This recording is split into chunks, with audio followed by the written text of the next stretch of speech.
जय मसीह की, मेरा नाम है पास्टर राजेश केदारी। सबका इस वीडियो में स्वागत हो। यीशु मसीह आपको और आपके फैमिली को आशीष करे और सुरक्षित रखे। भाई बहनों, आज हम अंतिम दिनों में हैं और कभी भी जो है बहुत कुछ हो सकता है।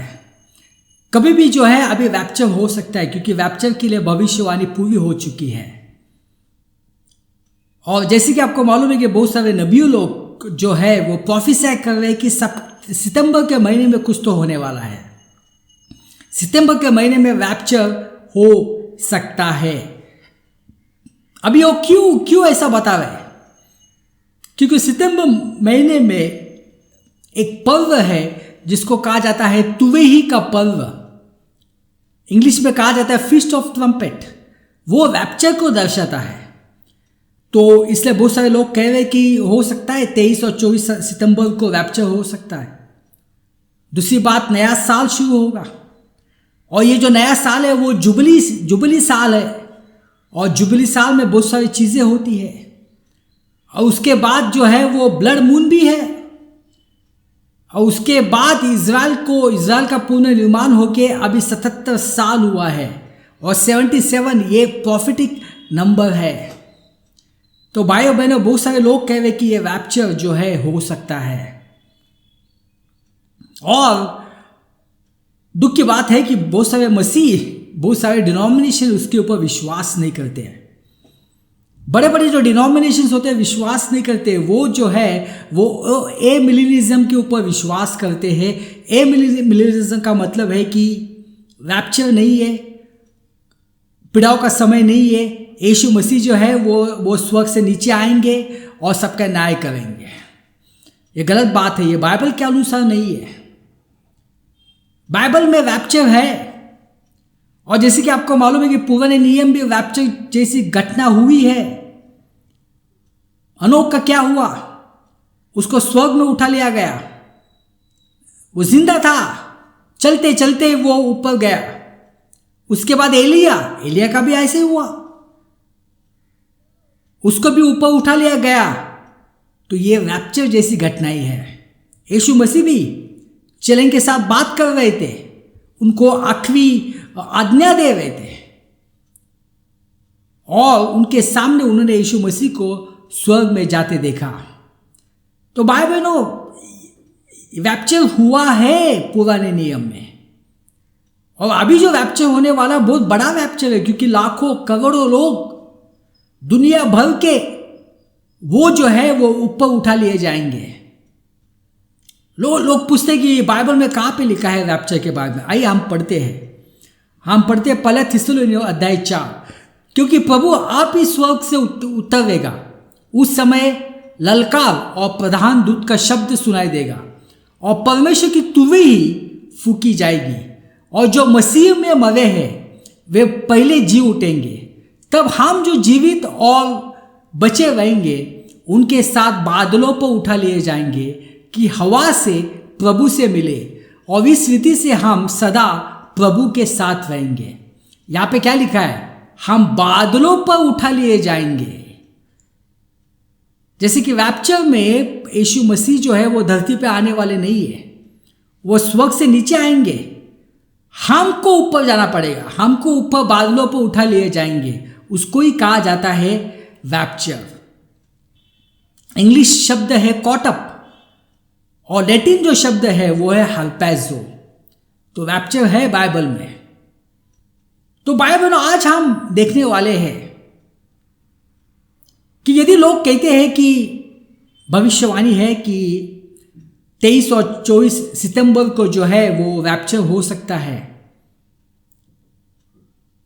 तो यीशु मसीह का जो दूसरा आगमन है, और जैसे कि आपको मालूम है कि वो 7 साल के बाद होगा, क्योंकि रैप्चर के बाद पीड़ाओं का समय शुरू होगा जो कि 7 साल का होगा। और उसके बाद जो है उसके बाद यीशु मसीह का दूसरा आगमन होगा। तो ये कब होगा, इसके बारे में आज हम बात करने वाले हैं। जैसे कि आपको मालूम है कि इज़राइल के 7 पर्व है।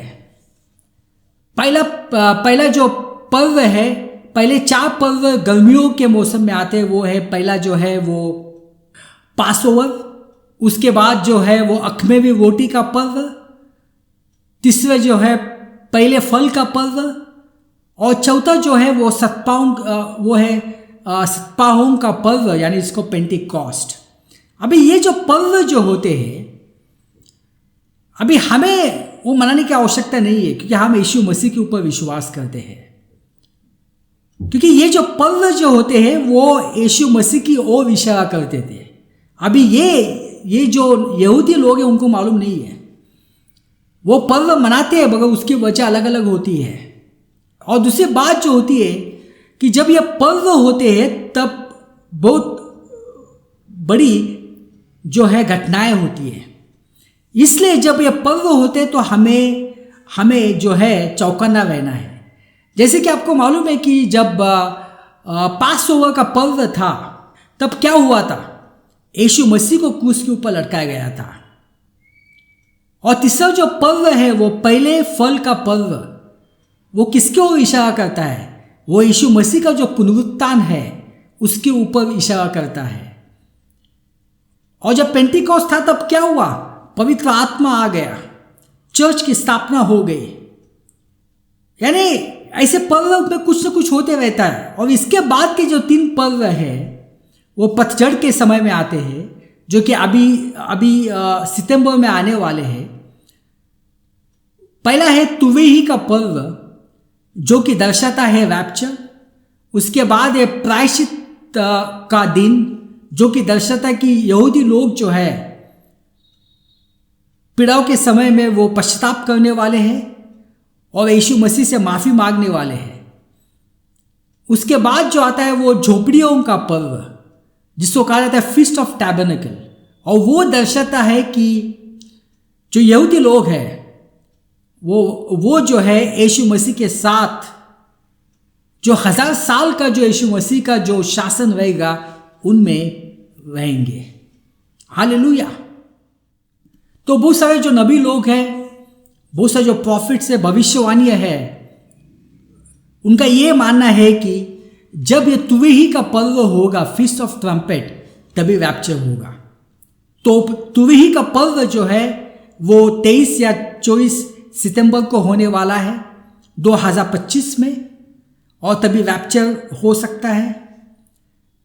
तो हम क्या करेंगे, अभी हम पता लगेंगे कि अभी 23 और 24 सितंबर को रैप्चर है, तो यीशु मसीह का जो है दूसरा आगमन कब होगा यरूशलेम में। तो 7 साल में आगे जाना पड़ेगा, और वो साल है 2032। तो 2032 जो है में यीशु मसीह का जो है दूसरा आगमन होगा धरती के ऊपर। अभी बहुत सारे नबी लोगों का यही कहना है कि 2032 में जो तुवेही का पर्व होगा, जो फीस्ट ऑफ ट्रम्पेट होगा, वही उसी दिन यीशु मसीह का दूसरा आगमन होगा। यानी 2025 फीस्ट ऑफ ट्रम्पेट में यीशु मसीह रैप्चर होगा, और 2032 तुवेही के पर्व में, फीस्ट ऑफ ट्रम्पेट में यीशु मसीह का दूसरा आगमन होगा। अभी हम देखेंगे यदि 23 और 24 सितंबर को रैप्चर होता है 2025 को, तो पीड़ाओं का समय जो है वो कब शुरू होगा, जो कि 7 साल का कब शुरू होगा।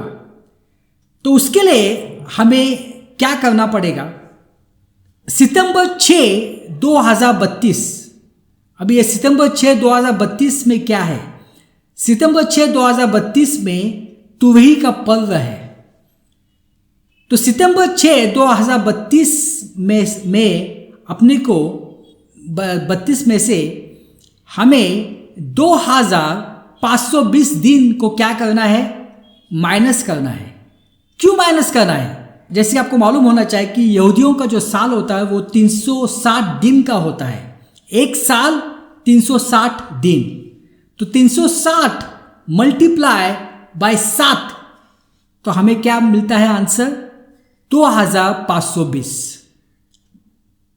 तो 7 सितंबर 2032 में से हमें 520 ये दिन को माइनस करना पड़ेगा, तो हम आ जाते हैं अक्टूबर 13, 2025 में। अभी अक्टूबर 13 में क्या है? अक्टूबर 13 में जो फीस्ट ऑफ टैबरनेकल है, यानी जो झोपड़ियों का जो पर्व है, उसका आखिरी दिन है। अक्टूबर 13, 2025 ये फीस्ट ऑफ टैबरनेकल झोपड़ियों का पर्व का आखिरी दिन है। यानी जितने भी यहूदियों के पर्व होते हैं साल में, उसका आखिरी दिन है अक्टूबर 13, 2025। तो हो सकता है अक्टूबर 13, 2025 के बाद पीड़ाओं का समय शुरू हो सकता है। तो 23-24 सितंबर 2025 रैप्चर, 7 साल आगे जाओ 2032 में जो तुरई का पर्व है वो सितंबर 6 में है। सितंबर 6 में आप माइनस करो 2520 दिन, हम आ जाते हैं अक्टूबर 13, 2025। और अक्टूबर 13, 2025 में जो झोपड़ियों का पर्व है फीस्ट ऑफ टैबरनेकल, उसका आखिरी दिन है। यानी जितने भी पर्व होते हैं वो इस दिन सब खत्म हो जाते हैं। तो हो सकता है उसके बाद पीड़ाओं का समय शुरू हो।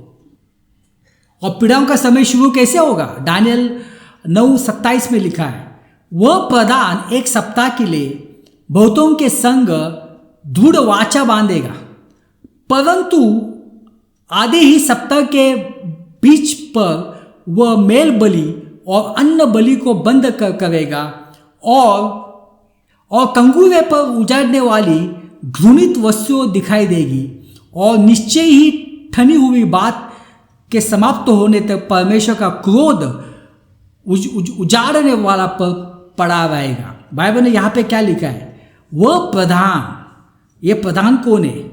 ये प्रधान है ईसा विरोधी, मसीह विरोधी। तो ये प्रधान जो है एक सप्ताह के लिए, एक सप्ताह में कितने दिन होते हैं? 7 दिन, यानी 7 साल। कोई कहते हैं कि कैसा आपको पता चला कि पीड़ाओं का जो समय है वो 7 साल का है? इससे पता चलता है। तो 7 साल जो है वो यहूदियों के साथ एक वाचा बांधेगा, वो यहूदियों को फंसाएगा, यहूदियों को लगेगा यही मसीहा है। अभी वहां पे कोई मंदिर नहीं है, मगर अभी मंदिर बांधने की तैयारी शुरू हो चुकी है। तो जब हमारा रैप्चर होगा, ईसा विरोधी प्रकट होगा, यह मंदिर भी बन जाएगा, और जो बलि देने की जो प्रथा थी वो वापस मंदिर में शुरू हो जाएगी, जो कि अभी नहीं है। तो ये 3.5 साल तक चलते रहेगा, मगर 3.5 साल के बाद ये जो ईसा विरोधी है वो अपना असली चेहरा बताएगा। वो जो है मंदिर के जो सिंहासन है जो परमेश्वर के लिए है, उसमें बैठेगा और कहेगा कि मैं ही परमेश्वर हूँ, मेरी ही पूजा करना, मेरी ही उपासना करना। और वो यहूदियों का जीना जो है वो मुश्किल कर देगा। और जैसे मैंने कहा कि वो पीड़ाओं के समय के अंत में यहूदी लोग जो है वो पश्चाताप करेंगे, वो यीशु मसीह को पुकारेंगे, यीशु मसीह आएगा। उसको ही कहा जाता है यीशु मसीह का दूसरा आगमन। तो भाइयों बहनों, 23 और 24 सितंबर 2025 रैप्चर, यीशु मसीह का दूसरा आगमन होने वाला है 6 सितंबर 2032, और पीड़ाओं का जो समय है वो शुरू हो सकता है अक्टूबर 13, 2025 के बाद। हालेलुया। आइए हम प्रार्थना करते हैं। पिता परमेश्वर, धन्यवाद देते हैं समय के लिए। यह सब प्रार्थना यीशु मसीह के नाम से करता हूँ, आमीन।